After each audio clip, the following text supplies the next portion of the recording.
최선을 다해서는 역부족이다. 거래량은 줄어들고 상승률은 2, 3개월 정도 떨어질 가능성은 있겠으나 근본적인 문제, 수요와 공급, 서울의 수요 과잉, 공급 부족 문제를 전혀 해결할 방법이 없다. 네, 안녕하세요. 경제적 자유를 찾아서 채널의 리뉴얼을 맞아 앞으로 새롭게 여러분과 소통하게 된 김재용입니다.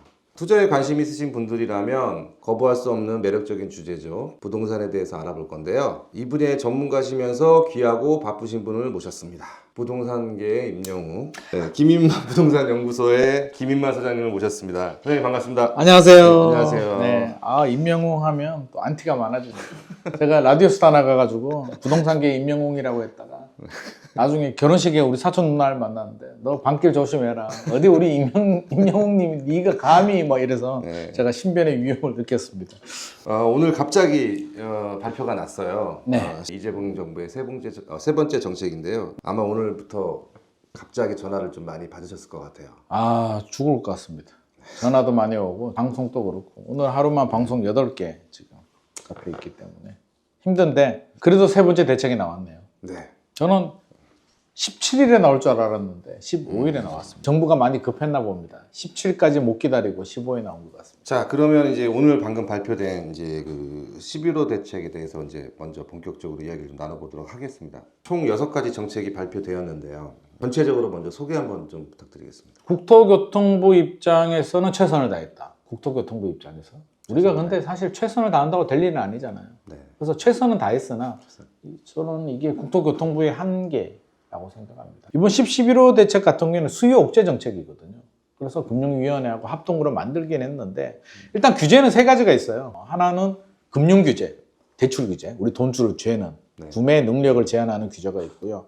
두 번째 규제는 이제 허가제라고 하는데 뭐 토지거래 허가, 조정 대상 지역, 투기과열지구, 투기지역 이런 규제 지역을 핀셋 규제를 하는 지역 규제가 있고요. 세 번째는 세금 규제가 있어요. 이 3가지를 가지고 이제 여기서 소위 말해서 우리가 국토부 캐비넷이라고 하죠. 야 이번에는 뭐 하지? 야 그거 옛날에 쓰던 거 좀 꺼내봐. 좀 따듬어서 넣고. 야 집값이 떨어지네. 야 좀 빼봐. 빼고 넣고를 하는 게 이제 국토부의 역할인데 이번에 세금은 잠시 빠졌어요. 대통령께서도 맞아요. 네. 세금 규제는 안 한다고 네네네. 했고 일단 지금은 대출 규제 네.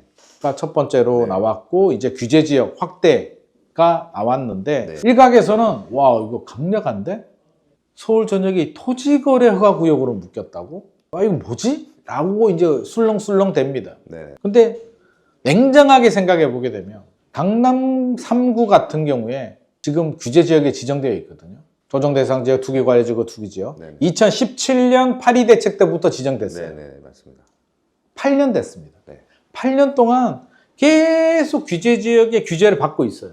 그러다 보니까 이제 익숙해진 거예요. 네. 규제 지역이 풀리면 집값이 폭등합니다. 그리고 토지거래가 구역 같은 경우는 2020년부터 적용이 됐거든요. 하다가 올해 2월에 오성서울시장이 살짝 풀었다가 막 난리가 나니까 3월에 부랴부랴 다시 재지정을 하긴 했는데 잠깐 풀어도 이렇게 난립니다. 근데 강남은 5년 동안 토지거래가 구역이에요. 그럼 5년 동안 집값이 어떻게 됐을까? 여전히 올랐습니다. 그러면 이미 학습 효과가 강남 3구, 용산구 규제 지역에 토지거래가 구역 지정돼 있어. 거래량은 좀 줄어들 수는 있어도 집값 하락 요인이 될 수 있냐라고 그냥 뭐라 그럴까요? 불편해요. 토지거래가 구역으로 지정이 되면 전세를 못 주고 네. 입주를 해야 되잖아요. 네. 불편하잖아요. 짜증나고 불편해도 합니다. 왜? 나의 목표 달성을 위해서. 사고 싶다면. 문재인 정부 때 다주택자 규제했잖아요. 다주택 가지지 말라니까 요즘 똘똘한 한 채만 사잖아요. 네. 한 채만 사니까 또 뭐라 그러네? 야, 니들 왜 한 채만 사? 왜 고가 아파트 사? 대출 규제 한대. 6억. 거기 맞춰서 또 샀어. 야, 왜 자꾸 사는 거야? 집값 올라가잖아. 6억 너무 많은 것 같아.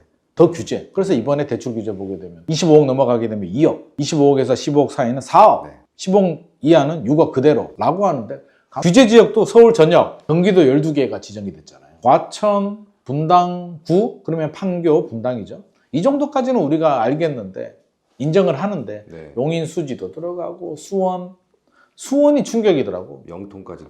영통, 팔달구까지 들어갔어요. 네. 노원구 상계동에 계시는 분들 야 올라간 거는 한강벨트가 올라갔지 우리 이제 좀 거래되려고 하는데 왜 이러는 거야 너희들. 막 네. 짜증이 나요. 네. 지금 그런 상황입니다. 대부분 사람들이 집 한 채를 가지고 있거든요. 대한민국에. 집 가진 사람의 87%가 1주택자인데 하나 있는 집이면 내 노후, 우리 자녀의 인생에 달려 있잖아요. 우리 자녀가 부모님이 집이 있는 분들은 증여를 받든 나중에 상속을 받아서 집을 가지고 있는데 부모님이 아무것도 없어.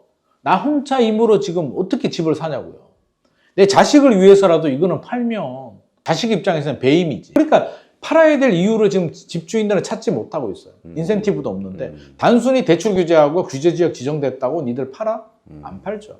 나의 재산을 내 개인 입장에서 보면 안 팔고 싶은데 그걸 국민들한테 팔아라고 하니까 국민들은 팔아야 될 이유를 못 찾는 거죠. 그러니까 매물은 안 나오죠. 입주 물량이 안 나오죠. 절대 공급이 안 나와요. 매물이 안 나와요. 상대 공급도 안 나와요. 그러니까 수요 분산도 안 돼. 공급도 해결이 안 돼. 이 구조적인 문제를 단순히 대출 규제하고 조정 대상 지역, 투기 과열 지구, 투기 지역에 토지 거래 구역을 지정한다고 집값이 안정이 된다라고 생각하는 게 굉장히 낭만적이지 않나라고 생각합니다. 오늘 나온 대책을 소장님께서 마지막으로 총평으로 말씀을 정리를 해주신다면. 최선을 다해서는 역부족이다. 거래량은 줄어들고 상승률은 2, 3개월 정도 떨어질 가능성은 있겠으나 근본적인 문제, 수요와 공급, 서울의 수요 과잉, 공급 부족 문제를 전혀 해결할 방법이 없다. 수요 분산도 현실적으로 불가능하고요. 수요 분산하게 되면 또 표가 날아갑니다. 그래서 근본적인 문제 해결이 안 되고 또 지금의 문제가 벼락거지잖아요. 화폐 가치 하락. 이거에 대한 어떤 해결책 또는 이 불안한 마음을 잠재울 수 있는 내용은 하나도 들어가지 않았다. 그리고 현재 화폐 가치가 떨어지고 있구나. 대한 부분에 대한 고민이 필요한데 그런 부분에 대한 고민도 없고 언급도 없습니다. 아예 생각을 안 하는 것 같습니다. 그냥 전세 끼고 사면 투기 세력이야.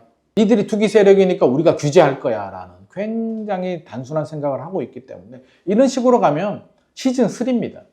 이미 학습 효과가 있는데 지금 또 시장을 계속 자극을 하고 있기 때문에 지금이라도 원점에서 문제를 다시 검토를 하고 진단을 해서 진짜 시장에 맞는 새로운 처방이 필요할 때가 아닌가 생각을 합니다. 고맙습니다.